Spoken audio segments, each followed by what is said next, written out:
नमस्कार, बहुत स्वागत है आप सभी का। मैं हूं आपके साथ नैना यादव, लेकर हाजिर हूं खास शो पूछता है इंडिया। बात कर रहे हैं खंड खंड होते पाकिस्तान की।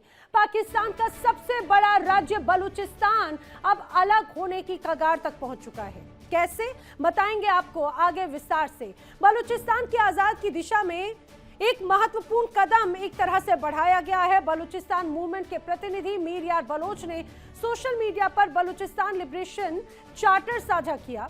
मीर यार बलोच ने इसे बलूचिस्तान की सेक्युलर डेमोक्रेटिक रिपब्लिक का एक तरह से रोड मैप बताया है, जो धार्मिक कट्टरता से अलग महिलाओं, अल्पसंख्यकों और सभी नागरिकों के अधिकारों की रक्षा करता है।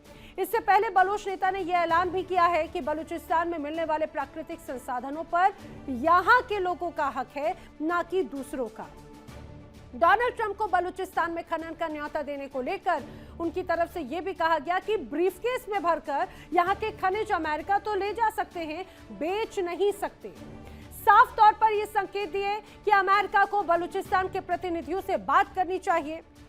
इससे पहले बलोच नेता पीएम शहबाज शरीफ के खिलाफ वारंट तक जारी कर चुके हैं और उन्हें बगैर वीजा के बलूचिस्तान आने पर गिरफ्तार करने की चेतावनी भी दे चुके हैं। एक तरफ वारंट जारी किया, दूसरी तरफ संविधान पेश कर दिया और बार बार यह कहा जा रहा है कि वो पाकिस्तान के साथ नहीं रहना चाहते।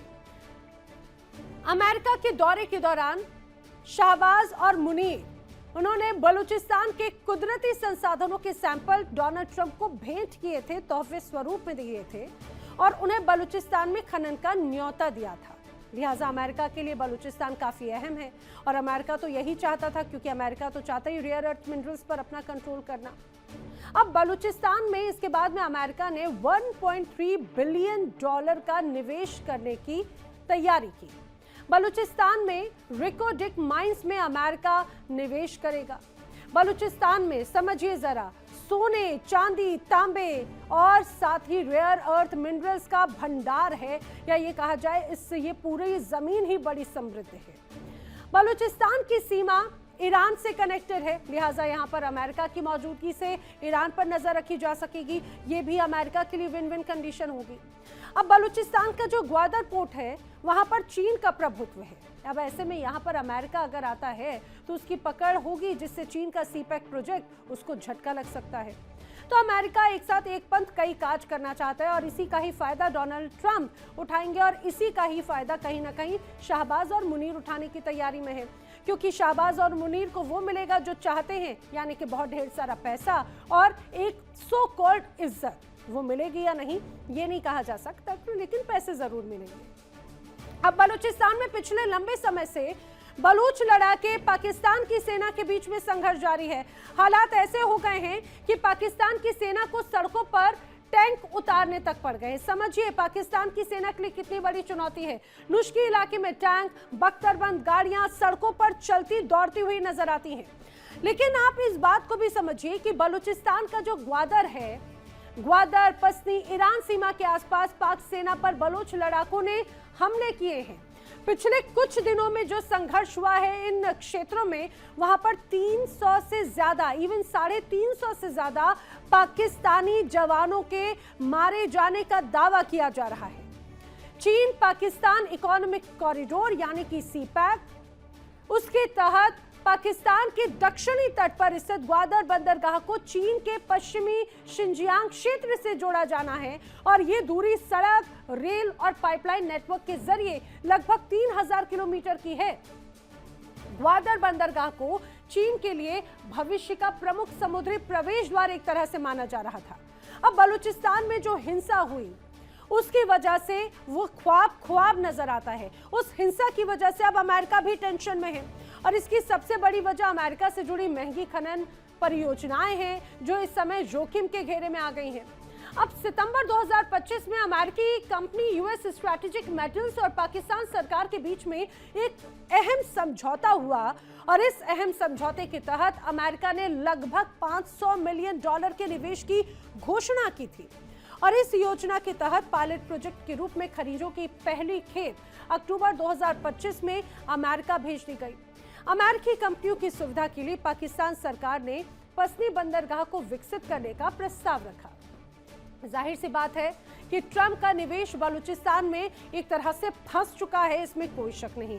लिहाजा ट्रंप मुनीर से नाराज नजर आ रहे हैं। उधर बलोच नेता अमेरिका से सीधे डील के संकेत दे चुके हैं। जी हां, अब ये कहा जा रहा है कि बलोच नेता शाहबाज या मुनीर के फेर में नहीं पड़ेंगे, वो सीधे संपर्क करेंगे अमेरिका से। ऐसे में मान लीजिए अगर अमेरिका बलोच नेताओं से सीधे बात कर लेता है तो ये पाकिस्तान के टुकड़े टुकड़े होने की दिशा में बड़ा कदम हो सकता है, और यही बड़ी चुनौतियां भी एक तरह से मानी जा रही हैं, क्योंकि कुछ दिन पहले ऐसे ही हमने देखा था बलूचिस्तान के एक नेता की तरफ से लाहौर के कॉन्फ्रेंस में एक बड़ा ऐलान भी कर दिया गया था, और वो ये भी कह दिया गया था कि अब बलूचिस्तान में अगर शांति होगी तो सिर्फ आज़ादी मिलने के बाद ही होगी, साथ में रहकर कुछ अच्छा नहीं कर सकते। अब वक्त आ चुका है आज़ाद होने का, पड़ोसी बनकर दोनों देश अच्छे से रह सकते हैं, यानी कि बलूचिस्तान को स्वतंत्र देश के तौर पर अब यहाँ के नेता अब पुकारने लग गए हैं। ऐसे में बड़े सवाल, क्या मुनीर आर्मी पर, बलूचिस्तान पर नियंत्रण खत्म हो गया है मुनीर आर्मी का? सवाल ये, क्या पाकिस्तान बलोच लोगों की समस्याओं पर ध्यान देगा? हालांकि 78 सालों में तो नहीं दिया। अब तीसरा अहम सवाल, क्या बलोच लोगों के अमेरिका से सीधे बात करने पर पाक सरकार ऐतराज जता पाएगी? ये वो तमाम अहम बातें हैं, तमाम अहम सवाल हैं जो लोगों के जहन में है। जानने की कोशिश करेंगे। खास मेहमानों का पैनल मेरे साथ में कनेक्ट हो रहा है, आइए जल्दी से मिलवा देती हूँ। रक्षा विशेषज्ञ retired major general Anuj Mathur मेरे साथ कनेक्टेड हैं।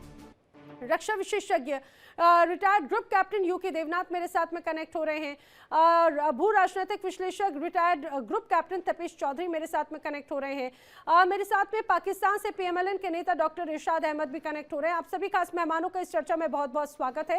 लेकिन इस चर्चा की शुरुआत में सबसे पहले करने जा रही हूँ मेजर जनरल अनुज माथुर जी से। अनुज माथुर जी, इस बात को जरा मुझे समझाइए, जो बलूचिस्तान में एक एक करके तमाम प्रतिक्रियाएं सामने आ रही हैं। कभी नेता कहते हैं कि सिर्फ आजादी और उसके अलावा कुछ नहीं, पहले यहाँ के राष्ट्रपति के खिलाफ, प्रधानमंत्री के खिलाफ बाकायदा ये कहा जाए कि वीजा के लिए नोटिस जारी कर दिया जाता है और कहा जाता है कि अगर आएंगे तो वीजा के साथ में, और अब अपना संविधान लागू करने की बात कही जा रही है। इतनी खटास, इतनी नाराजगी क्या दर्शा? जय हिंद नैना। जय हिंद सर। जय हिंद नैना। देखिए, ये बात, इसमें इतिहास हम सब जानते हैं, लेकिन इसको दोबारा समझने की जरूरत है। ये बलोचिस्तान जो था वो कभी भी पाकिस्तान का हिस्सा नहीं था। अगर आप जो 12 अगस्त 1947 को हुआ, 12 अगस्त 1947 को इसको एक अलग देश के रूप में मान्यता मिली, और जब इसके बारे में बातचीत चल रही थी तब इसकी वकालत मोहम्मद अली जिन्ना ने करी थी। और वो जो मीटिंग थी जिसमें मोहम्मद अली जिन्ना और लॉर्ड माउंटबेटन, जवाहरलाल नेहरू, वो सब शामिल थे, उसमें इस बात को क्लियर किया गया था और एक इंडिपेंडेंट राष्ट्र घोषित कर दिया गया था। उसके बाद मार्च 1948 में बल प्रयोग से इसको पाकिस्तान में शामिल किया गया। उसके बाद से नैना 4 बार मेजर वहां पर इंडिपेंडेंस मूवमेंट्स हो चुके हैं। 48 से 50 तक, 58 से 60 तक, 62-63 में, और 73 से 77 तक। उसके बाद पांचवा जो 2005 में शुरू हुआ है ये मूवमेंट, वो आज अभी तक चल रहा है। और उसकी वजह बिल्कुल साफ है कि जिस प्रकार का एक्सप्लॉयटेशन बलूचिस्तान का हुआ है, जिस प्रकार का बलूचिस्तान के लोगों में मानवाधिकार हनन हुआ है, वो बिल्कुल साफ दिखाई दे रहा है। आज बहुत ज्यादा तादाद में वहां पर हर चीज उपलब्ध है, लेकिन जिस तरीके का डेवलपमेंट वहां होना चाहिए था, वो डेवलपमेंट कहीं नदारद है, और किसी भी प्रकार से वहां के लोगों को अपने साथ मिलाने का प्रयास, सेकंड नहीं थर्ड रेट सिटीजन्स उनको बना करके रखा हुआ है पाकिस्तान ने। तो ये मेरे को लगता है एक बहुत बड़ा कारण है जिससे कि वहां पर अब दूसरी बात, जिस तरीके से देखिए वहां पर लोग गायब हो रहे हैं वहां पर, और जिस प्रकार से वहां पर आर्मी का तांडव चल रहा था, ये बात आज हमें कहने की आवश्यकता नहीं है। ये उनके खुद के जो डिफेंस मिनिस्टर हैं वो अपने खुद के पार्लियामेंट में कह रहे हैं कि वहां हालात किस प्रकार के हैं, किस प्रकार के हथियार उनके पास हैं और कितना पैसा। दूसरी चीज, वहां के लोग, चाहे वो मौलाना फजलुर रहमान हो या कोई और, वो सब इस बात को मानते हैं कि जो पाकिस्तान की सेना का जो रिट है, वो जो बड़े शहरों के आसपास 2, 4, 5, 7 किलोमीटर में सिमट करके रह गया है, और बाकी जगह पर पाकिस्तान, बलूचिस्तान में इनको परेशानी हो रही है। उनकी सेना को वहां ऑपरेट करने में परेशानी हो रही है। कितने लोग, ये पाकिस्तान के रक्षा मंत्री का अपनी पार्लियामेंट में एक्सेप्टेंस है कि 3,000 से ज्यादा पाकिस्तान की सेना के लोग पिछले 1 साल में मारे गए हैं। ये बहुत एक शर्मनाक है। बड़ा नंबर होता है। तो ये इन तमाम कारणों से इस बात को देखने की आवश्यकता है कि क्या वजह है, और ये वजह इनको पता है, और यही कारण है कि इन लोगों ने एक इंडिपेंडेंट चार्टर इशू कर दिया है और वो अलग होना चाहते हैं। और देखिए आने वाला समय क्या अपने बीच में आगोश में लेकर के आता है उसको अब नहीं कहा जा सकता, लेकिन हालात हाथ से बाहर बलूचिस्तान में है, इसमें कोई शक नहीं सर। इस तरह की तमाम रिपोर्ट सामने आई हैं। इरशाद अहमद का मैं रुख कर लेती हूं, उनसे रिएक्शन ले लेती हूं। इरशाद अहमद जी, जिस तरह की जो तमाम तस्वीरें हैं उसमें आंकड़े ये बताते हैं कि पिछले कुछ वक्त में सिर्फ अभी ये कहा जाए कि जो अलग अलग ऑपरेशंस को अंजाम दिया गया था, जिस तरह से हेरॉफ 1 और 2 कहा गया, जो हेरॉफ 2.2 एक तरह से देखने को मिला, उसमें 350 से ज्यादा पाकिस्तानी आर्मियों के नुकसान की खबर एक तरह से कही जा रही है। हालांकि पाकिस्तान की जो आर्मी है वो भी ये जरूर कह रही है कि उन्होंने भी बड़े स्तर पर बलोच के इस पूरे ऑपरेशन को नुकसान पहुंचाया है। लेकिन अब तो नया संविधान लागू कर दिया है इरशाद अहमद जी उनकी तरफ से। वो कह रहे हैं कि वो पाकिस्तान के साथ में रहना नहीं चाहते। इतनी नाराजगी आखिर क्यों है? क्या उनकी नाराजगी दूर नहीं कर पाए क्या अभी तक? बहुत शुक्रिया। मैं नैना जी, मुझे उम्मीद है जैसे जनरल साहब को आप लोगों ने तामुल से सुना, मुझे सुनिएगा। मैं ये कहूंगा कि देखिए, मेरी फौज, मेरे इदारे हालत जंग में है और हिंदुस्तान हालत भंग में है, क्योंकि इनको मालूम नहीं कि राहुल गांधी क्या कह रहे हैं। राहुल गांधी अपने अपोजिशन लीडर आपके हिंदुस्तान के हैं, वो ये कह रहे हैं कि मोदी जी ने अमेरिका के आगे हिंदुस्तान माता को बेच दिया। देखें, आप अपने आप को संभालते नहीं है। मेरे बलूचिस्तान की आप बात करते हैं, आपको बलूचिस्तान के बारे में मैं बताता हूँ। बलूचिस्तान में कल बसंत मना रहे हैं मेरे बलूचिस्तान के लोग, खुशियां मना रहे हैं, और वो बता रहे हैं कि हम पाकिस्तान हैं, हम अजीम पाकिस्तान हैं, हम अपनी आर्मी के साथ, अपने इदारों के साथ हैं। और जो आप दिखा रहे हैं वो चंद दहशतगर्द जिनमें से चंद को हमने मार गिराया, मेरे आर्मी के इदारों ने अपनी जानों की कुर्बानियां देके, शहादतें देके, जो बाकी मांदा बचे हुए आपके दहशतगर्द हैं उनको बिलों से निकाल करके मारेंगे। बलूचिस्तान का कोई एक लीडर दिखाइए, जो सियासी लीडर हो, जिसने ये बातें की हो जो आप लोग कर रहे हैं। लेकिन अगर आप लोग देखें कि राहुल गांधी क्या कह रहे हैं, आप अपनी पार्लियामेंट की तरफ देखिए। पता है इरशाद अहमद जी, यही बड़ी दिक्कत है। सुनिए, आपने कहा कि मैं आपको ना टोकूं, लेकिन मैं यहाँ पर बात आपसे जब बलूचिस्तान की करती हूँ, मैं जानती हूँ वो आपकी दुखती रग है। बलूचिस्तान की करती हूँ, आप अपने घर की परेशानियों को नहीं देख रहे। अरे आपके विदेश मंत्री ख्वाजा आसिफ ने भरी असेंबली में बड़ी बातें कही हैं। उन्होंने कहा है पिछले 1 साल में 3,000 से ज्यादा लड़ाके मारे गए हैं पाकिस्तान की सेना के, और उन्होंने तो इस पर भी चिंता जाहिर की कि भाई अमेरिका के लिए वो सिर्फ टॉयलेट पेपर बन के रह गया पाकिस्तान। और उससे भी बड़ी शर्मनाक बात, उन्होंने सीधे ये कहा जाए कि मोहर लगा दी। उन्होंने कहा कि इतने जब हमारे सैनिक मारे जाते हैं, कोई भी एक बड़ा अधिकारी उनकी शहादत में शामिल नहीं होता, जिस तरह से आतंकियों के साथ में उनके जनाजे में शामिल हो जाते हैं। आपको उनकी चिंता नजर नहीं आती, आपको भारत की संविधान की और भारत के नेताओं की बड़ी चिंता नजर आती है। कि मैंने बड़ी आसान उर्दू में कहा, जो आप मुश्किल उर्दू में बात कर रहे हैं। ख्वाजा आसिफ साहब की असेंबली में जो इन्होंने तकरीर की है, वो थोड़ा मुश्किल लफ्ज आप इस्तेमाल करें। मैंने बड़े आसान लफ्ज में समझाया कि मेरे आर्मी के जवान, मेरे तमाम इदारों के जवान शहादतें ले रहे हैं उन दहशतगर्दी को खत्म करने के लिए जो आपने पाले हुए हैं बलूचिस्तान के पहाड़ों में, गारों में, जो छुपे हुए हैं आपसे असला बारूद लेकर के, पैसा लेकर के हिंदुस्तान से। देखिए, मैं तो बड़ी आसान अपना घर संभालता नहीं है। ये बड़ी हैरान कर देने वाली बात हो जाती है इरशाद जी। आपके घर 78 सालों में अच्छा आपने क्या दे दिया ऐसा बलूचिस्तान को कि वो आपकी वाहवाही करें, और क्यों वो आपसे इतना नाराज है, खौफजदा हैं, ये भी बता दीजिए जरा। देखिए, 78 साल में जो कुछ बांग्लादेश को तबाह आपने किया, वही वहां से और अफगानिस्तान से आपने दहशतगर्दी करवाई पाकिस्तान में। देखिए, अगर आप लोग ना चाहें, खुदा की कसम, मुझे अपने रब्बुल इज्जत की कसम है। अच्छा, आपकी सेना या आपकी आईएसआई इतनी पंगु है क्या कि जब अगर इतनी साजिशें विदेशी ताकतों से कर दी जाती है, लेकिन आपके घर में बैठे बैठे इतना कुछ हो जाता, आप उनको हैंडल नहीं कर पाते? आप ये मानते हैं ना कि आपकी सरकार, आपकी सेना सब पंगु है? ये कहा जाए कि वो इस काबिल ही नहीं है कि वो कंट्रोल कर पाए कंडीशंस को, स्थितियों को। लफ्ज तो करने देना। मैं कह रहा हूँ कि मुझे अपने खुदावंद करीम की कसम है और आपको आपके भगवान की कसम है, अगर आप झूठ बोले या मैं झूठ बोलूं, अगर आप लोग अपनी दहशतगर्दाना सोचते और दहशतगर्दी से बाज आ जाए, खुदा की अरे कसम जो ये इरशाद किस्सा अहमद, रब्बुल इज्जत संसार जानता है, पूरी दुनिया जानती है, तालिबान को किसने सबसे पहले मान्यता दी थी, किसने खूबसूरत मान्यता दी किस्सा है थी? ये। आपको मैं बता रहा हूं ना कि उनके पीछे कौन, देखें काबुल में इन्वेस्टमेंट किसने की थी, आप मुझे ये बताइए। तो पाकिस्तान ने की इन्वेस्टमेंट, थी या हिंदुस्तान ने की? यस, अरबों आप डॉलर की अब आ गए हैं इरशाद अहमद। इन्वेस्टमेंट और आतंकियों को पनाह देने में आपको कोई अंतर नजर आता है या नहीं? आपको कुछ अंतर नजर आता है या नहीं? निपुण आलम बयान जी, जरा इनको बताइएगा, ये इन्वेस्टमेंट और आतंकियों को पनाह देने का अंतर शायद नहीं समझ पा रहे। यही वजह है कि बलूचिस्तान में कुछ होता है, बात जब पहुंच जा रहे बांग्लादेश पे, अमेरिका पे, हिंदुस्तान पे। देखिए, अभी जो ना इनका अंदर का दर्द निकलता है। ये काबुल बोल रहे हैं, काबुल। काबुल अफगानिस्तान में है, पाकिस्तान में नहीं है। नाक में दम कर दिया अफगानियों ने आपकी, इसलिए इनको दिक्कत हो रही है। पीड़ा ये है कि अफगानी भी मार रहे हैं, बलूची भी मार रहे हैं, खैबर पख्तूनख्वा भी मार रहे हैं। दिक्कत इनके साथ ये हो रही है। नैना जी, आपने कहाँ इनसे प्रश्न कर लिया, और ये आदमी झूठ बोलेगा या सच बोलेगा, इन्हें खुद ही नहीं पता है क्या बोलना है क्या नहीं। ये अपने रक्षा मंत्री के स्टेटमेंट को भी नकार दे रहे हैं। कमाल की बात आप देखिए, जो सरकारी ऑफिसर हैं, ये हमारे एलओपी की बात कर रहे हैं, विपक्ष की बात कर रहे हैं। हम तो बात ही नहीं कर रहे हैं कि इमरान खान ने क्या कहा क्या नहीं कहा, किस प्रकार से जो आपका जो दूसरी पार्टी, विपक्षी पार्टी, वो किस प्रकार के बयान दे रही है, कैसे इन्होंने पीएम को उठा के जेल में डाल रखा है। हम वो तो बात कर ही नहीं रहे हैं। और बलूची तो एक स्वतंत्र आजाद देश है ही, घोषणा होनी थी, लेट हो गया। कब्जा किया था इन लोगों ने, कब्जा किया था इन लोगों ने, इन लीगल ऑक्यूपेशन किया था इन लोगों ने। इनसे पूछे तो सही, कोई डॉक्यूमेंट है इनके पास में? हमारे पास में तो हर रियासत का डॉक्यूमेंट है।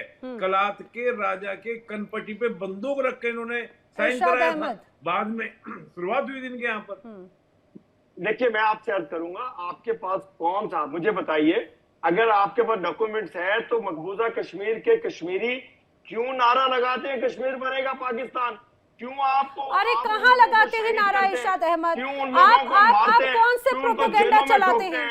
क्यों यासीन मलिक को फांसी देने पे लगे हुए हैं आप? एक मासूम आदमी कश्मीरी, यासीन मलिक को फांसी क्यों देने पे लगे हैं? आप नहीं जानते यासीन मलिक को? आपके मुल्क में सुनिए, मैं आपको जरा दुरुस्त कर दूं। यासीन मलिक के बारे में जरा पढ़िएगा, किस तरह से मासूम कश्मीरियों का कत्लेआम किया, उसने खुद इस बात को एक्सेप्ट किया।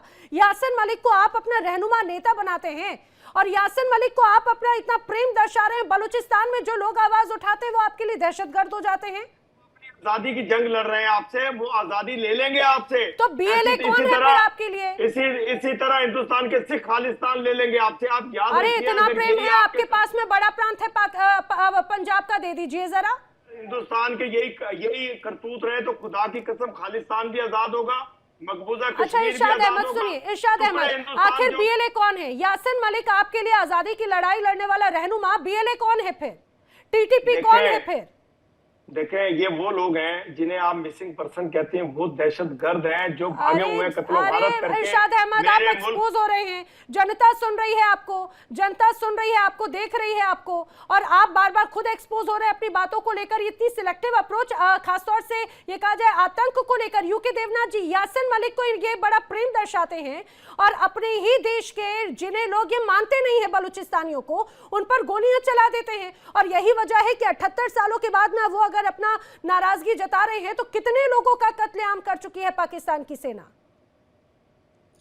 नैना जी, दिक्कत यह होती है कि कोई मुल्क, कोई भी ऑर्गेनाइजेशन, कोई भी संस्था या अगर अपने को इम्प्रूव करना चाहती है तो सबसे पहले उसको अपनी गिरेबान में झांकना होता है।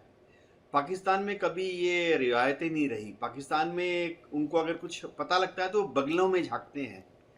अब हमें बताया जा रहा है कि हम बलूचिस्तान में हिंदुस्तान दहशतगर्दी कर रहा है। एक हथियार इंडिया का बना हुआ, हमारी ऑर्डिनेंस फैक्ट्री का बना हुआ बलूचिस्तान में नहीं पकड़ा गया। पाकिस्तान की आर्मी बलूची लड़कों से जो भी हथियार बरामद कर रही है, वो सारे हथियार जो हैं वो हथियार हैं जो कि पाकिस्तान की आर्मी ने ही आज से 20 साल पहले, आज से 10 साल पहले तालिबान को दिए थे अमेरिका से लड़ने के लिए। अब वही जब बिक्री होते हैं, बिक्री होके बलूच लड़ाके खरीद लेते हैं, वही हथियार से वो पाकिस्तान की आर्मी पर फायर कर रहे हैं।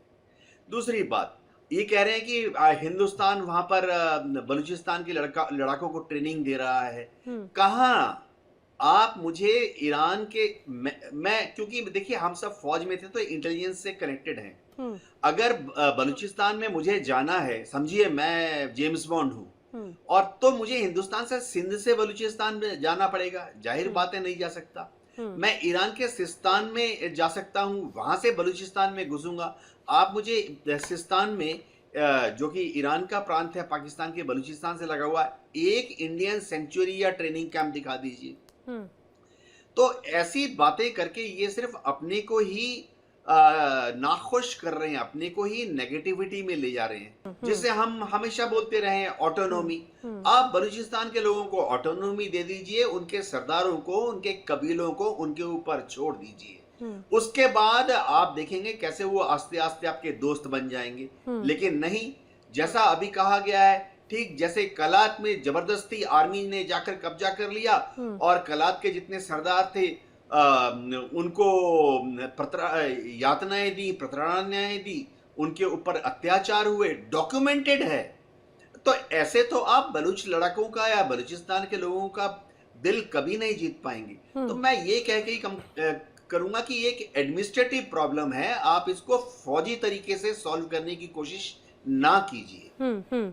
ठीक है, ठीक है, ठीक है। लेकिन जिस तरह की यहाँ पर इरशाद अहमद का रवैया या बातें जो नजर आती हैं, वो तो उन्हें सीधे सीधे कहा जाए कि वो प्रेम जता देते हैं। जिस तरह से तमाम आतंकी, उनकी बड़ी सिलेक्टिव अप्रोच नजर आ जाती है। लेकिन मैं यहाँ पर तपिश चौधरी जी से समझना चाह रही हूँ। तपिश चौधरी जी, ये जरा बताइए कि इधर बार बार इरशाद अहमद या फिर पाकिस्तान के नेता या उन पत्रकारों की मजबूरी कही जाए या कुछ भी, क्योंकि उन्हें अपनी बात को बचाना है तो उन्हें सिर्फ इंडिया ही एंटी इंडिया सिंड्रोम नजर आता है। अब बलूचिस्तान में एक नया संविधान लागू कर दिया। अब बलूचिस्तान के एक नेता हैं, उन्होंने तो यहां तक कह दिया कि भाई अब अगर शांति चाहिए बलूचिस्तान में तो वो सिर्फ आजादी के साथ ही मिल पाएगी और कुछ नहीं हो सकता। लेकिन यहाँ पर भी हमारे जो इरशाद अहमद है, पैनलिस्ट हैं, उनको लगता है कि भारत ये सब करवा रहा है। तो क्या यहाँ का पाकिस्तान का, ये कहा जाए आईएसआई हो या पाकिस्तान की सेना हो, पाकिस्तान के तमाम प्रॉक्सीज हो, वो इतने पंगु या नाकाबिल नजर आ रहे हैं क्या कि घर में आकर घुस जाते हैं लेकिन ये कुछ कर नहीं पाते, या अपने किए पर सिर्फ ढकने की कोशिश है भारत का नाम लेकर? जी नैना जी, एक्चुअली पाकिस्तान में तो कहीं बाढ़ आ जाए, कहीं बम फट जाए तो वो हिंदुस्तान ही करवाता है। तो ये जो है वो जो सरकारें चलती आपकी बात पे हंस भी दिए हैं इरशाद अहमद जी ने, उन्होंने उस पे लगा दी मुहर। मिलिट्री करती है, उसके लिए उनको इकट्ठा, उस पब्लिक को इकट्ठा करने का एक ही कारण है, एंटी इंडिया सेंटीमेंट। दूसरा देखिए, इस चीज को थोड़ा भारत और पाकिस्तान के परिप्रेक्ष्य से अलग हटके देखते हैं। देखिए, इंसर्जेंसी वर्ल्ड में किसी भी देश में हो सकती है। अब डॉक्टर इरशाद की ये मजबूरी है कि अगर इनको जिंदा रहना है पाकिस्तान में तो ऐसी ही बातें करनी पड़ेंगी जैसी ये कर रहे हैं, ना वरना पाकिस्तान में सर्वाइवल इतना आसान नहीं है। पर मैं इसको थोड़ा सा अलग हटके देखता हूँ। देखिए, इंसर्जेंसी क्यों होती है? या तो किसी और दूसरे देश का कुछ ना कुछ उसमें उद्देश्य होता है तो उसको मिलिटेंसी को इंसर्जेंसी का नाम दिया जाता है। इसमें जैसे कि हमारे कश्मीर में हुआ कि मिलिटेंसी फैलाई गई। पाकिस्तान की हरकतें आजादी के बाद से वैसी रही, जैसे बलूचिस्तान को कब्जाने की कोशिश की, फिर कश्मीर को कब्जाने की कोशिश की, फेल हो गए तो दूसरे रास्ते अपनाए। लेकिन इंसर्जेंसी का जो बलूचिस्तान में सबसे बड़ा रीजन है, देखिए बलूचिस्तान इस समय, चाहे उन्होंने कब्जा कर रखा है बलूचिस्तान के ऊपर पाकिस्तान ने, 44% एरिया है, लैंड एरिया की हम बात करते हैं तो पॉपुलेशन सिर्फ 6% है, अप्रोक्सीमेटली 1.4 करोड़। पाकिस्तान में जितने भी मिनरल्स या खनिज भंडार मौजूद हैं उसका 55% जो है बलूचिस्तान से आता है। तो आप इन आंकड़ों के हिसाब से बताइए कि सिर्फ 6% आबादी 55% मिनरल्स के साथ और ऑलमोस्ट 1/3 जीडीपी में जो कंट्रीब्यूट करता है, वो गरीब बेरोजगार कैसे हो सकता है? तो इसलिए आपने उनको अपना कभी माना ही नहीं, उनको नौच के घसीट के खाया, उनके माल को बाहर बेचा, उनको कुछ मिला नहीं। तो और दूसरी बात, उनके सेंटिमेंट्स पहले से ही अच्छे नहीं थे क्योंकि आपने उन पे जबरदस्ती कब्जा किया था। तो आप उनको मारोगे भी, उनको लूटोगे भी, उन पे कब्जा भी करोगे और उनको खाने को भी नहीं दोगे। तो भाई फाइनली तो यही होगा। आप कब सीख लेंगे? आप बांग्लादेश की बात कर रहे थे, बांग्लादेश से सीख नहीं ली आपने, तो अब तो सीख ले लीजिए। अगर आज अब भी नहीं सीखेंगे तो भाई साहब आपका गिलगित और सिंध और ये सब अलग होने वाले हैं। आप चिल्लाते रहिए, ये पंजाबी आर्मी कितने दिन तक रोक पाएगी किसी को? आपको बताता हूँ, मुझे सुनिए। देखिए, आपने अभी बांग्लादेश की बात की, बांग्लादेश को हमने नहीं दबाया हुआ था, बांग्लादेश को आप जुल्म कर रहे थे, अपनी नानी अम्मा हसीना शेख के थ्रू आपने उन पे कब्जा किया हुआ था। जब उनको होश आया, जब उन्होंने अपना कंट्रोल संभाला, खुदा की कसम मैं बार बार आपके चैनल पे कहता हूँ, अगर खातून हमारी रिश्तेदार होती तो पाकिस्तान आती, भागकर हिंदुस्तान क्यों गई? आज बांग्लादेश में इलेक्शन हो रहे हैं, कितने पुरअमन, कितने बेहतरीन तरीके से वो इलेक्शन लड़ रहे हैं, और जब रिजल्ट आएगा आपको मालूम पड़ेगा कि उन्होंने आजादी का कैसे जश्न मनाया। दूसरी बात, आपकी एंकर नैना भी कह रही थी, आप भी कह रहे थे कि मेरी आर्मी सोई हुई, जो दहशतगर्द आते हैं, मेरी आर्मी ने मई में आपको बता दिया कि हम कितने जागे हुए हैं। 1.5 अरब लोगों को मुर्गा बना करके मेरे चंद जवान एयरफोर्स के और आर्मी के आए, अंदर घुसे हिंदुस्तान के, आपको पैरों पे लिटाए और वापिस आए। देखे, दुनिया ने देखा। मैं तो हैरान ये होता हूँ कि मतलब हार के भी जीत का जो नगाड़ा बजाने का जो आपका हुनर है ना, हम तो कम्पीट नहीं कर पाएंगे आपसे। आप बजाते रहिए, हमें कोई दिक्कत नहीं, हम ऐसे ही मारते रहेंगे और आप बजाते रहना। और देखिए, हमें अगर आपके घर में घुसना होता ना, तो बलूचिस्तान का चार्टर लागू होते ही उनका संविधान हम उसको रिकॉग्नाइज भी कर देंगे, पर हमारी आदत नहीं है जबरदस्ती बिना बात के किसी के घर में घुसना आपकी तरह। तस्लीम करनी पड़ेगी, बांग्लादेश आपसे आजाद हुआ, उन्होंने आजादी हासिल की, आज इलेक्शन होगा, अरे इरशाद अहमद, आप अपने नॉलेज को जरा दुरुस्त तो कर लें। बांग्लादेश भारत का हिस्सा था क्या जब आजाद हुआ? देखिए, यहाँ पर तो अनुज माथुर जी भी हंस रहे हैं इस बात को लेकर। मुझे लग रहा है ये थोड़ा सा जनरल नॉलेज को दुरुस्त करने वाली बात है जी। इतना कम ज्ञान, इतना आंखें बंद, इतनी मतलब उसको मैं सही स्क्रिप्ट मिली होगी बताने के कि क्या हुआ था। 93,000 सैनिक इनके पतलून उतार करके ढाका में नॉन सरेंडर किया था, वो पूरी दुनिया जानती है। मई में क्या हुआ ये इनको खुद पता है, इनको शर्म आ रही है बोलने में भी। मई में क्या हुआ है, 4 घुस गए, 5 इधर आ गए। नूर खान एयरबेस कहाँ गया, सारा एयर डिफेंस कहाँ गया, आपको पता नहीं है। हाँ, आपको मालूम नहीं है किस प्रकार से भीख मांगी है आपने, भीख मांगी है, भीख। आपको पता, आप छोड़ दीजिए, और इससे हमें कोई फर्क नहीं पड़ता। आपको जो समझना है आप उसको समझते रहिए। अभी जो मुद्दा है वो मुद्दा ये है कि बलूचिस्तान में क्या हो रहा है और बलूचिस्तान में क्यों हो रहा है, उसकी सारी जिम्मेवारी आपके ऊपर है, आपकी सेना की मिस हैंडलिंग के ऊपर है। पिछले 40 साल से वहां पर 50 साल से लगातार ये बातचीत चल रही है वहां पर, और 2005 से लेके आज तक लगातार बीएलए बलूचिस्तान वाले अपनी स्वतंत्रता के लिए आपसे लड़ रहे हैं। कभी भी आप इतिहास उठा के देख लें, मार्च तक बलूचिस्तान एक अलग इंडिपेंडेंट कंट्री था। ये आपको पता नहीं है तो ज्ञान अपना वर्धन कर लें पहले। बांग्लादेश 1971 में आपके चंगुल से आजाद हुआ है। आपने जो दमन चक्कर चला रखा था, 4 लाख रेप, 40 लाख लोगों की हत्या बांग्लादेश में। जनरल टिक्का खान, आप स्वयं अपनी किताबें उठा के देख ले कि बुचर ऑफ बंगाल किसको कहा जाता है, बुचर ऑफ बलूचिस्तान किसको कहा जाता है। आपको इतिहास नहीं पता, आप पढ़ के आइए, कृपया पढ़ के आइए, आप इतिहास समझिए। 93,000 लोगों ने पतलूने उतार, और यही वो बलोच भी यही कह रहे हैं कि पिछली बार सिर्फ पतलूने उतारी थी, इस बार और भी कुछ उतारा जाएगा आपका। 93,000 सोल्जर, आज तक ऐसा नहीं हुआ इतिहास में। इतिहास का सबसे बड़ा सरेंडर है, शर्म खाइए आप। लेकिन हालांकि जो हुआ, मुझे लगता है कि बतौर किसी भी देश की सेना के लिए ये अच्छा नहीं है, ये ऑफ कोर्स बड़ा शर्मनाक है। लेकिन इरशाद अहमद जी, मुझे बड़ी हैरानी हुई, आपने कहा कि बांग्लादेश हिंदुस्तान से अलग हुआ। बांग्लादेश हिंदुस्तान का कौन सा हिस्सा था भाई 1971 में? क्या और अगर करना होता, यूके देवनाथ जी, अगर हिंदुस्तान को करना ही होता तो 1971 में क्या हिंदुस्तान उसे अपने साथ में शामिल नहीं कर सकता था? क्यों उसको आजाद देश बनाने की हमने हमेशा से जोर दिया? और बलूचिस्तान को लेकर आपको अगर इतनी ज्यादा चिंता थी इरशाद अहमद, तो जरा उनका भला करने का सोचते आप यूके देवनाथ जी। नैना जी, जब पार्टीशन हुआ तो ईस्ट पाकिस्तान भी भारत से अलग हो गया, और हमारी तरफ से हमने भरपूर कोशिश की कि हम अंतर्राष्ट्रीय मंचों पर ईस्ट पाकिस्तान और पश्चिम पाकिस्तान दोनों की को ही उनकी जियोग्राफिक मान्यता को दें। जी। ये तो पश्चिम पाकिस्तान के जो लोग हैं वो ईस्ट पाकिस्तान में मुजीबुर रहमान जब इलेक्शन में जीते उसको पचा नहीं पाए, क्योंकि पाकिस्तान के कॉन्स्टिट्यूशन में था कि जो भी लार्जेस्ट पार्टी है उसका नेता जो है वो बनना चाहिए प्राइम मिनिस्टर। अब अवामी लीग, मुजीबुर रहमान, ईस्ट बंगाल, ईस्ट पाकिस्तान, वहां पर सबसे बड़ी पार्टी। पश्चिम पाकिस्तान में भी इतनी बड़ी पार्टी कोई नहीं थी, तो जाहिर बात है कि पाकिस्तान के अपने खुद के कॉन्स्टिट्यूशन के हिसाब से मुजीबुर रहमान को बनना था प्राइम मिनिस्टर। ये उनको हजम नहीं हो रहा था। पाकिस्तान के पंजाबी मुस्लिम तो कभी भी ये टॉलरेट नहीं कर सकते। तो एक दमन चक्र चला जो कि बहुत ही वेल डॉक्यूमेंटेड है इंटरनेशनली रिनाउंड जर्नल्स में। जो भी चीज मैं कह रहा हूं इनमें कोई भी इंडियन लेखक नहीं है, सब रिसर्च जो है यूरोपियंस ने की है, अमेरिकन्स ने की है। इरशाद भाई कभी समय मिलेगा तो पढ़ लेना। लेकिन सबसे बड़ी बात है कि बांग्लादेश में क्या हुआ, ऐसा क्या हुआ कि शेख मुजीबुर रहमान को 27 मार्च 2071 को बांग्लादेश को आजाद डिक्लेयर करना पड़ा। ये दिखाता है कि उसके पहले आप लोगों ने यानी आपकी आर्मी ने बांग्लादेश में किस नृशंस तरीके से, कितनी बुरी तरह से बांग्लादेश के लोगों के ऊपर जेनोसाइड किया था।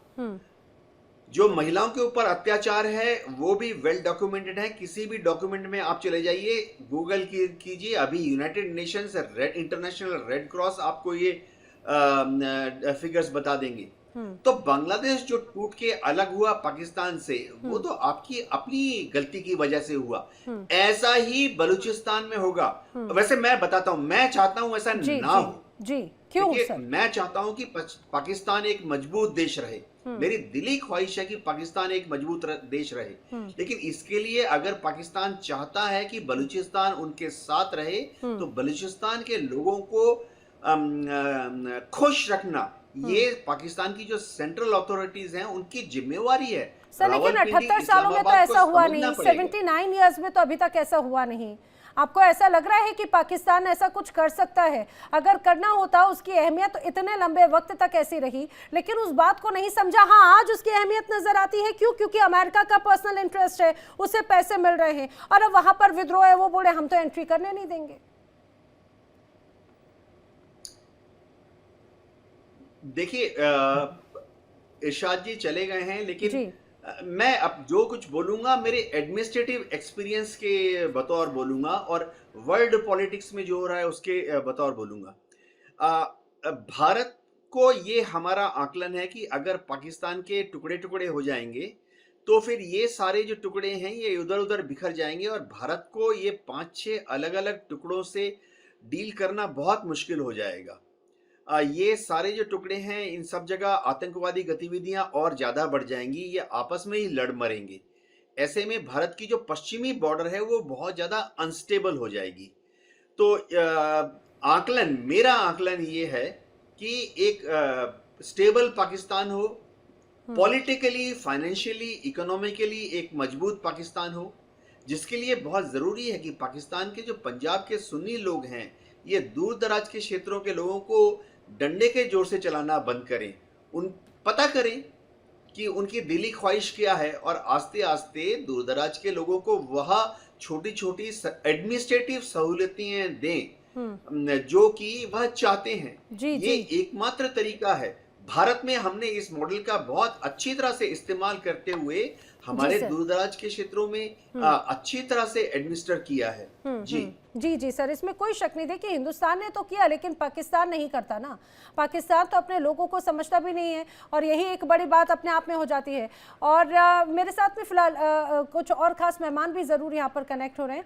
अहमद मस्तिकान जी हैं हमारे साथ में, बलूचिस्तान से कनेक्टेड हैं, वहाँ के पत्रकार हैं। आपका भी बहुत स्वागत है सर। मैं निपुण जी का रुक करूँ, लेकिन इसमें अहमद जी आपसे सबसे पहले समझने की कोशिश कर रही हूँ। अब तो ये कहा जा रहा है कि भाई बलूचिस्तान ने अपना संविधान लागू कर दिया है, पेश कर दिया है।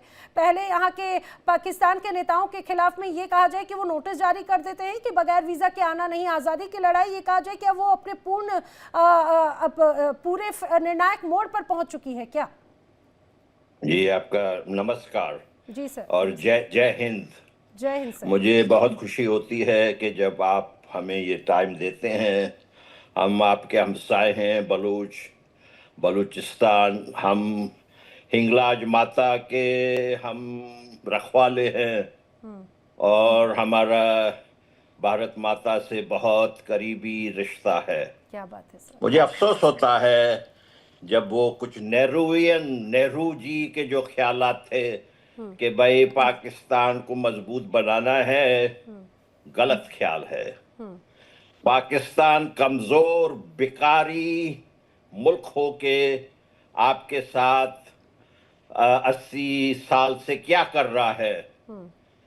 ये जो विनू नरेवाल को शहीद किया, ये उनके बेवा के साथ मजाक है जो कोई ये कहे कि हमें पाकिस्तान मजबूत चाहिए। मजबूत पाकिस्तान जो है भारत के लिए कोई अच्छी खबर नहीं है। हम बलूचिस्तान के लोग अफगानिस्तान जो भारत के साथ अच्छे ताल्लुकात चाहते हैं, जो हम ये तासुब नहीं करते हैं कि हिंदू कौन है, मुसलमान कौन है, क्रिश्चियन कौन है, यहूदी कौन है, इन जैसे लोगों को छोड़कर आपका ये ख्वाहिश होगा कि आप जिहादियों को मजबूत करें। किस दुनिया में आप रह रहे हैं? नहीं तो अब तो ऐसा लग रहा है सर कि इस लड़ाई में अब बलूचिस्तान खुद को ही मजबूत करने के इरादे पर टिका हुआ है। शायद यही वजह है बिल्कुल कि हेरॉफ 2.0 हो या फिर अपने नए कॉन्स्टिट्यूशन को लागू करने की बात है। तो हम आजादी के रास्ते पर निकले हुए हैं। हमारी महिलाएं लड़ रही हैं, हमारे बच्चे लड़ रहे हैं, हमारे बुजुर्ग लड़ रहे हैं। ये हमारे कौम के साथ, हमारी कुर्बानियों के साथ मजाक है कि कोई आके हमें कहे कि पाकिस्तान मजबूत हो। ये तो अमरीकी ये चाहते हैं, ये तो मगरबी जो गोरे हैं वो ये चाहते हैं। ये तो पाकिस्तान उन्होंने बनाया था। पाकिस्तान उनका आउटपोस्ट था वेस्टर्न इंपीरियलिस्ट का। पाकिस्तान आज भी अमेरिका का चेला है, अमेरिका के कहने पे काम करते हैं। उनका रेंटर आर्मी है, ये जिहादी फोर्स है। सर अब तो अमेरिका ने बलूचिस्तान में बड़ा इंटरेस्ट शो कर दिया है। बलूचिस्तान के रेयर अर्थ मिनरल्स पर पर्सनल इंटरेस्ट है, चाइना का पर्सनल इंटरेस्ट है। और वो तो यही कह रहे हैं ना, पाकिस्तान तो ये कह रहा है कि जो पर्सनल इंटरेस्ट है वो उसके बदले में बड़ा पैसा देंगे जो बलूचिस्तान की समृद्धि के लिए इस्तेमाल होगा। मैं आपसे एक अर्ज करता हूँ जी, बलूचिस्तान के लोगों के दिल में भारत माता के लिए बहुत जबरदस्त इज्जत है।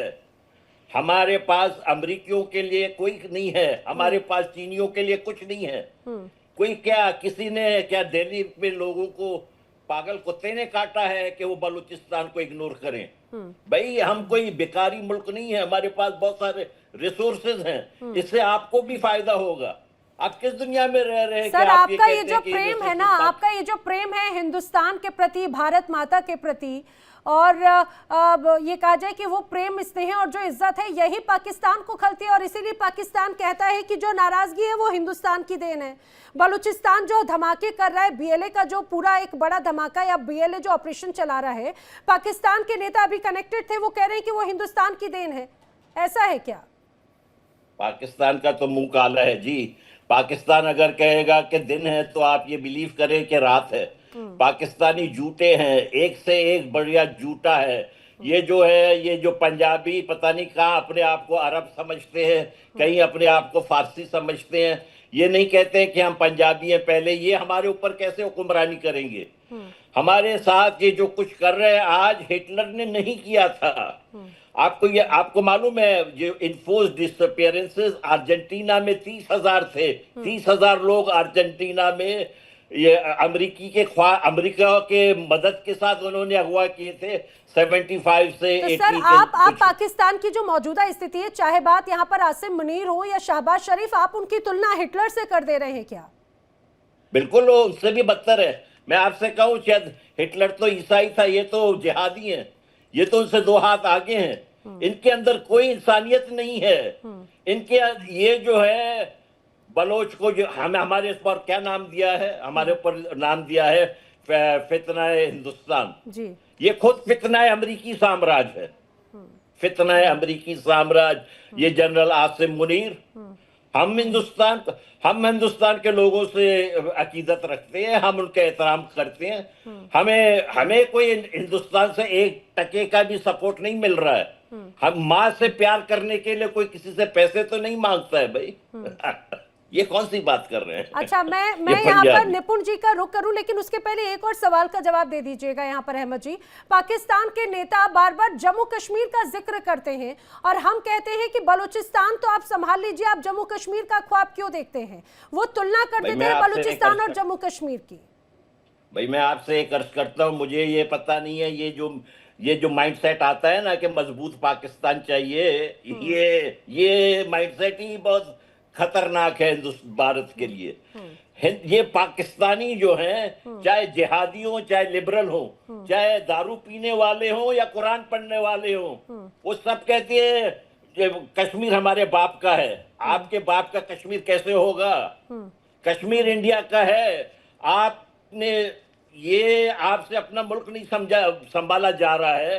आपके पास इंसानियत, माइन एंड दाइन का कंसेप्ट ही नहीं है। बिल्कुल। तो आप कैसे किसी चीज को, कश्मीर को ही अपने बाप का मुल्क बड़ी दुरुस्त बात कही। आपकी बातें सुनकर मुझे बड़ा अच्छा लग रहा है कि देखिए, एक तरफ हमारे पड़ोसी मुल्क का एक हिस्सा वो कितनी समझदारी वाली बात करता है निपुण जी, और यही बात है कि एक तरफ अमेरिका का पर्सनल इंटरेस्ट जो क्रिएट किया पाकिस्तान ने, अब उसकी कैसे धज्जियां उड़ती हुई नजर आती हैं। और धज्जियां ऐसी कि अब ये कहा जा रहा है कि खुद बलूचिस्तान के जो नेता हैं वो अमेरिका से कनेक्ट करना चाहते हैं अपनी इस पूरी डील को लेकर भी। अनुजी शायद कुछ कहना चाह रहे हैं। अनुजी, मैं आ रही हूँ 1 मिनट निपुण जी के बाद जी। नैना जी, मैं सबसे पहले अहमद भाई को, रिपब्लिक ऑफ बलूचिस्तान के संविधान की बधाई देता हूँ। भारत माता की ओर से, भारत माता का सपुत्र और हम सभी इनको इनके संविधान की शुभकामनाएं देते हैं। मुबारकबाद। पहले तो बात ये, और मुझे तो बड़ा विलम्ब हुआ, मैं तो पहले भी कई बार कह चुका हूँ, ये काम तो बहुत पहले कर देना चाहिए। तब तो घोषणा कर देनी चाहिए कि हम जो है एक आजाद मुल्क हैं और इन पाकिस्तानी जाहलियों के साथ हम रहने वाले नहीं हैं। पहले तो बात ये। और ये जो पाकिस्तान 1947 का बना हुआ है, जबरदस्ती कब्जा किया गया था बलूचिस्तान के ऊपर। और नैना जी, मैं हमेशा एक बात और बोलता हूँ, अब जब भी कभी पाकिस्तान का कोई भी व्यक्ति आपके साथ भी, मैं निवेदन करूंगा आपके चैनल पर भी, जम्मू कश्मीर की बात करें तो इनकी बात सुननी ही नहीं है। जम्मू कश्मीर की तो बात इनके मुंह से निकलनी ही नहीं चाहिए। अगर निकले तो भी इनका कोई वजूद नहीं है, ना कोई तर्क है, ना कोई बात है। हमें बात करनी ही नहीं जम्मू कश्मीर की। तो हमें तो बात करनी है पीओके की, वो कब लौटा रहे हो उसकी बात करनी है। अब यहाँ पर जो अमेरिका का एंगल की बात है, देखिए थोड़ा सा मैं आपको बताऊं, ये भी इसमें मुझे लगता है चीन की बहुत बड़ी साजिश है। देखिए क्या था कि सीपैक बनाया इन्होंने, चीन और पाकिस्तान ने मिलकर, चाइना पाकिस्तान इकोनॉमिकल कॉरिडोर। और जिस प्रकार से बलूचियों के जो सपूत हैं, उन्होंने जिस प्रकार से पाकिस्तान और चीन की नाक में दम किया, तो यहाँ पर कहीं ना कहीं मुझे लगता है कि चीन ने कहा खुद पाकिस्तान को कि तुम अमेरिका को इसमें इन्वॉल्व करो, ताकि जो तुम मूवमेंट चला रहे हो कहीं ना कहीं उस जो एक आजादी का मूवमेंट है जो बलूचियों का, उसको तुम्हें कंट्रोल करने में मदद मिल सके।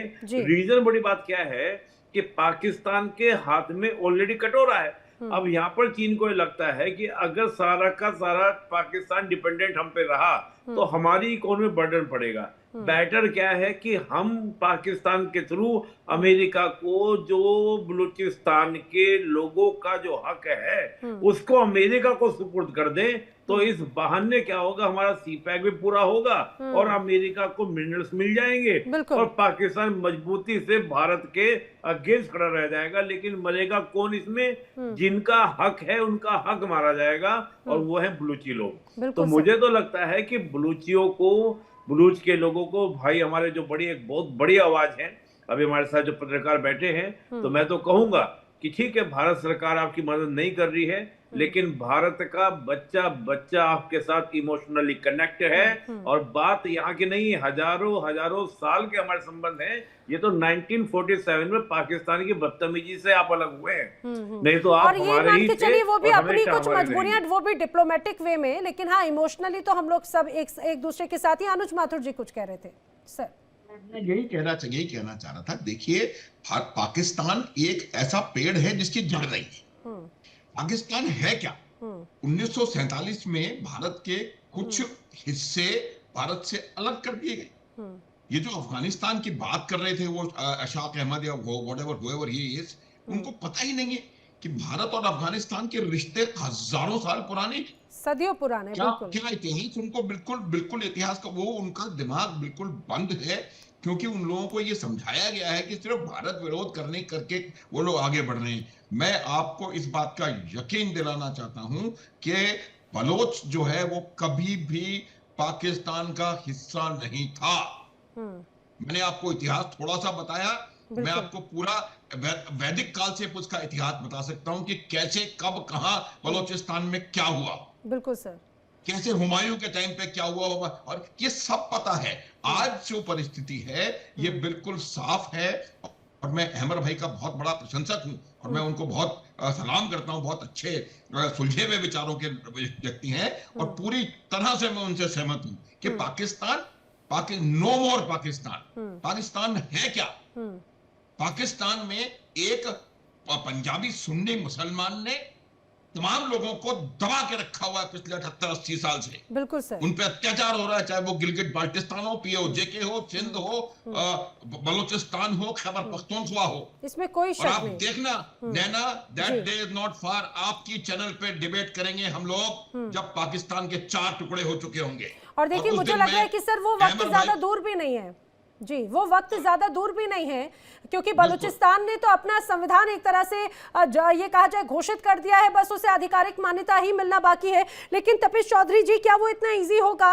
भले ही बलूचिस्तान अपनी आजादी की लड़ाई तो करे, लेकिन रिकॉग्निशन बड़ा इंपॉर्टेंट है। जी, बिकॉज अभी जो निपुर आलम जी ने जो बात कही, मैं उससे बहुत सहमत हूँ, क्योंकि बलूचिस्तान में चाइना और अमेरिका दोनों के इंटरेस्ट हैं, और ये दोनों आज की डेट में एक बड़ी पावर है।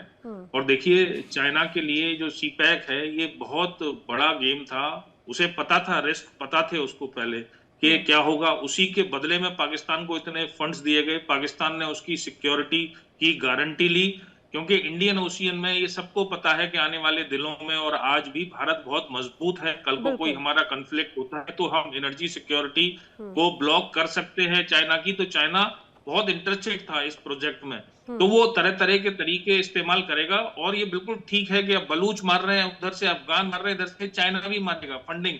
एंड मैं जनरल माथुर की इस बात से बिल्कुल सहमत हूँ, नो मोर पाकिस्तान। कोई स्ट्रॉन्ग पाकिस्तान की जरूरत नहीं है, 4 आपस में बट जाएंगे, कोई हमें फर्क नहीं पड़ता इससे। आज भी अगर वो स्ट्रॉन्ग है, गरीब है, उससे हमारा बॉर्डर आज भी सिक्योर नहीं है। तो लेकिन ये बिल्कुल आसान नहीं होगा। देखिए, हमारा जो भारत का जो खासकर आज तक का जो रिकॉर्ड रहा है, हमने जनरली इंटरफेरेंस नहीं करी है, मदद तो दी है, चाहे वो अफगानिस्तान की बात हो, वर्ल्ड में किसी भी कंट्री को जब भी मदद की हमें जरूरत पड़ी, इवन मालदीव को, चाहे वो मिलिट्रीली हो, चाहे वो कोरोना के टाइम पे वैक्सीन की हो, हमारा उद्देश्य स्टेबल कंट्रीज को रखने का ही है, हमारा किसी दूसरे भूभाग को कब्जाने का कभी उद्देश्य नहीं रहा है। लेकिन मुझे लगता है कि अब वो समय आ गया है। अहमद जी बिल्कुल सही बात कर रहे हैं कि आजादी की राह पे हैं, आजाद घोषित कर देना चाहिए और अपने नए पैरामीटर्स और चैनल्स खोल लेने चाहिए। देखिए, किसी एक को शुरुआत करनी पड़ती है, कोई एक रिकॉग्नाइज करेगा तो 4 लाइन में खड़े पाएंगे। मैं ये नहीं कह सकता क्या पॉलिसी है इस समय, भारत पहला देश होगा कि नहीं होगा, लेकिन जो भी वो अपने चैनल्स खोल रहे हैं, चाहे वो अफगानिस्तान के साथ ही नया चैनल क्यों खोलना पड़े, वो खोलना चाहिए, क्योंकि वो वाकई में बहुत अमीर देश है अगर बलूचिस्तान की बात करें। बिल्कुल, बहुत समृद्ध है, और यही वजह गया इसलिए वो गरीब है। हाँ, लूटा गया, और उसी को ही हमेशा से उसका ये खामियाजा जरूर भुगतना पड़ा। लेकिन यूके देवनाथ जी, अभी जो मौजूदा स्थिति है, अमेरिका उसमें बहुत बड़ी भूमिका निभाएगा, चाहे बात रिकग्निशन हो या फिर पाकिस्तान का सपोर्ट करना हो। नैना जी, देखिए, हम बलूचिस्तान की आजादी की बात कर रहे हैं। अहमद साहब के साथ मेरी दिली तमन्ना है कि उनकी जो ख्वाहिश है वो पूरी हो, लेकिन मैं फिर से रिपीट कर रहा हूं कि मैं जो कुछ कहूंगा बतौर एडमिनिस्ट्रेटर कहूंगा, बतौर मिलिट्री एडमिनिस्ट्रेटर कहूंगा जी। देखिए, बलूचिस्तान अगर ये सोचता है कि वो पाकिस्तान से आजाद हो जाएगा, तो जब तक पाकिस्तान की एक मजबूत आर्मी है वो ऐसा नहीं होने देगी। दूसरी बात, क्योंकि बलूचिस्तान में गदर में सीपैक प्रोजेक्ट में चीन ने बहुत बड़ा इन्वेस्टमेंट किया है, चीन भी कभी बलूचिस्तान को आजाद नहीं होने देगा। चौथी बात है अमेरिका। क्या अमेरिका बलूचिस्तान के लड़ाकों से डायरेक्ट डील करेगा? ऐसा भी पॉसिबल नहीं है, क्योंकि ऐसा करके वो पूरे के पूरे पाकिस्तान की एस्टेब्लिशमेंट को नाराज कर लेगा। अमेरिका बलूचिस्तान में इंटरेस्ट जो रखता है वो उसका अमेरिका को मालूम है कि उसका रास्ता जो है बलूचिस्तान के लिए रावलपिंडी और इस्लामाबाद से ही है, तो अमेरिका भी आजाद बलूचिस्तान का समर्थन नहीं करेगा। एक भी मुस्लिम देश, चाहे वो शिया हो या सुन्नी हो, बलूचिस्तान को रिकॉग्नाइज नहीं करेगा। ये रियल पॉलिटिक है। ऐसा नहीं है कि मेरी बलूचिस्तान के लोगों के साथ कोई सहानुभूति नहीं है, लेकिन मिलिट्री आकलन यही है कि जब तक पाकिस्तान की आर्मी मजबूत है, और फिलहाल मजबूत है तब तक बलूचिस्तान आजाद नहीं हो सकता। और सर, ये डिप्लोमेटिक वे में हालांकि ये जरूर कहा जाए कि वो किस रूप में जाएगा, क्योंकि जब अलगाव की बात होती है तो उसकी भूमिकाएं बड़ी अलग अलग हो जाती हैं। वक्त इतना ही था, लेकिन आप सभी ने अपनी अलग अलग टिप्पणियां की और कमेंट्स अपने हमारे साथ साझा किए। अहमद जी, माफी के साथ रोक रही हूँ, वक्त इतना ही है। वक्त यहाँ पर एक छोटे से देखिए इंडिया डेली 24/7 अब आपके स्मार्ट टीवी पर। इंडिया डेली मौजूद है सभी डिजिटल प्लेटफॉर्म पर लाइव और लगातार। इंडिया डेली 24/7 हर दिन राष्ट्र को समर्पित।